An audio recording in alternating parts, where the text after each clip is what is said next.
ಧರ್ಮಸ್ಥಳದ ರತ್ನಗಿರಿ ಬೆಟ್ಟದ ಬುಡಭಾಗದಲ್ಲಿ ಗುರುತಿಸತಕ್ಕಂಥ point number 16ನ ಉತ್ಖನನ ಕಾರ್ಯಾಚರಣೆಗೆ ಈಗಾಗಲೇ ಮಿನಿ ಅರ್ತ್-ಮೂವರನ್ನು ಕರೆಸಿಕೊಳ್ಳಲಾಗಿದೆ. ಗಮನಿಸಬಹುದು, ಈಗಾಗಲೇ ಪಾಯಿಂಟ್ ನಂಬರ್ 16 ಅಂದರೆ ಇವತ್ತು ಅಚ್ಚರಿಯ ರೀತಿಯಲ್ಲಿ ಗುರುತಿಸತಕ್ಕಂಥ ಈ ಪಾಯಿಂಟ್ ನಂಬರ್ 16 ಇದೆ. ಇದರ ಉತ್ಖನನ ಕಾರ್ಯಾಚರಣೆಗೆ ಕಾರ್ಮಿಕರ ಜೊತೆಗೆ ಈ ಒಂದು ಮಿನಿ ಅರ್ತ್-ಮೂವರ್ನ ಮೂಲಕ ಅಲ್ಲಿ ಶೋಧ ಕಾರ್ಯವನ್ನು ಮಾಡೋದಕ್ಕೆ SIT ಅಧಿಕಾರಿಗಳು ಮುಂದಾಗಿರ್ತಕ್ಕಂಥದ್ದು. ಹೀಗಾಗಿ ಈ ಒಂದು ಮಿನಿ ಅರ್ತ್-ಮೂವರನ್ನು ಕೂಡ ಈ ಒಂದು ಪಾಯಿಂಟ್ ನಂಬರ್ 16ನ ಜಾಗೆಯಿಂದ ಅಲ್ಲಿಗೆ ಕರೆತರಲಾಗ್ತಿದ್ದಂಥದ್ದು.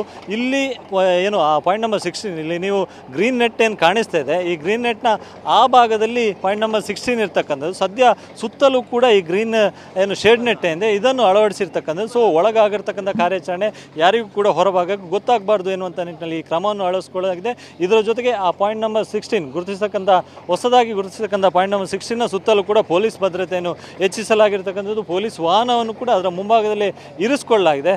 ಸೊ ಈಗಾಗಲೇ ಆ ಅಧಿಕಾರಿಗಳು ಕೂಡ ಏನು ಈ ಅನಾಮಿಕ ದೂರುದಾರನ ಹೇಳಿಕೆಯನ್ನು ದಾಖಲಿಸಿಕೊಂಡಿರ್ತಕ್ಕಂಥದ್ದು, ಯಾವಾಗ ಹೂತಾಕಿದೆ ಮತ್ತು ಯಾವಾಗ ಇಲ್ಲಿ ಬಂದಿದ್ದೆ ಮತ್ತು ಈ ಟೈಮಲ್ಲಿ ಯಾರ್ಯಾರು ಇದ್ದರು, ಸೊ ಅದೆಲ್ಲವನ್ನು ಕೂಡ ದಾಖಲೀಕರಣ ಮಾಡಿಸುವಂಥ ಕೆಲಸವನ್ನು ಕೂಡ ಮಾಡಿರ್ತಕ್ಕಂಥದ್ದು ಗಮನಿಸ್ಬೋದು. ಒಳಭಾಗದಲ್ಲಿ ಫೊರೆನ್ಸಿಕ್ ತಜ್ಞರು ಇರ್ಬೋದು, ಸೋಕೋ ಟೀಮ್ ಇರ್ಬೋದು, AC ಅವರು ಇರ್ಬೋದು, ಇದರ ಜೊತೆಗೆ SIT ಈ ಪ್ರಕರಣದ ತನಿಖಾಧಿಕಾರಿ ಆಗಿರ್ತಕ್ಕಂಥ ಜಿತೇಂದ್ರ ಕುಮಾರ್ ದಯಾಮ ಅವರು ಇರ್ಬೋದು, ಅವರೆಲ್ಲರೂ ಕೂಡ ಇದ್ದಾರೆ. ಸೊ ಮಾಸ್ಕ್ ಮ್ಯಾನ್ನ ಹೇಳಿಕೆಯನ್ನು ಕೂಡ ಈಗಾಗಲೇ ದಾಖಲೀಕರಣಗೊಳಿಸಲಾಗಿದೆ.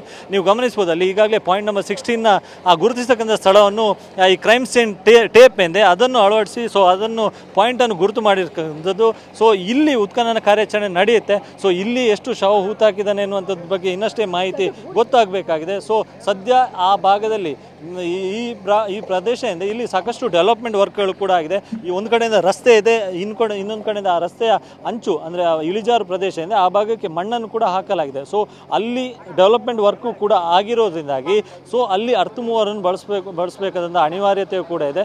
ಸೊ ಈ ಹಿನ್ನೆಲೆಯಲ್ಲಿ RAPECSನ ಕಾರ್ಮಿಕರ ಜೊತೆಗೆ ಈ ಒಂದು ಮಿನಿ ಅರ್ತ್-ಮೂವರನ್ನು ಬಳಸಿ ಇಲ್ಲಿ ಉತ್ಖನನ ಕಾರ್ಯಾಚರಣೆಗೆ SIT ಅಧಿಕಾರಿಗಳು ಮುಂದಾಗಿರ್ತಕ್ಕಂಥದ್ದು. ಸದ್ಯ ಕಾರ್ಯಾಚರಣೆ ಪ್ರಾರಂಭ ಆಗಿದೆ. ಸೊ ಈಗಾಗಲೇ 15 ಪಾಯಿಂಟನ್ನು ಈ ಮಾಸ್ಕ್ ಮ್ಯಾನ್ ಅನಾಮಿಕ ದೂರುದಾರ ಸಾಕ್ಷಿದಾರ ಎಂದರೆ ಆತ ಗುರುತಿಸತಕ್ಕಂಥದ್ದು.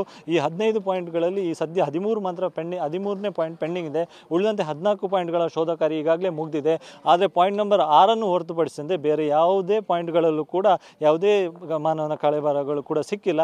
ಈ ಹಿನ್ನೆಲೆಯಲ್ಲಿ ಪಾಯಿಂಟ್ ನಂಬರ್ 16ನಲ್ಲಿ ಏನು ಸಿಗುತ್ತೆ ಆತ ಅಂದರೆ ಅಚ್ಚರಿಯ ಬೆಳವಣಿಗೆ ಏನು ಅಂತಂದರೆ, ಧರ್ಮಸ್ಥಳದ ಪ್ರವೇಶ ದ್ವಾರದ ಒಳಭಾಗಕ್ಕೆ ಬಂದು ಅದಾದ ಬಳಿಕ ರತ್ನಗಿರಿ ಬೆಟ್ಟದ ಕಡೆ ಹೋಗುವಾಗ ಆ ಒಂದು ರಸ್ತೆಯ ಒಂದು ಇಳಿಜಾರು ಒಂದು ಟರ್ನ್ ಇದೆ, ಆ ಭಾಗದಲ್ಲಿ ಈ ಒಂದು ಪಾಯಿಂಟ್ ನಂಬರ್ 16 ಇರ್ತಕ್ಕಂಥದ್ದು.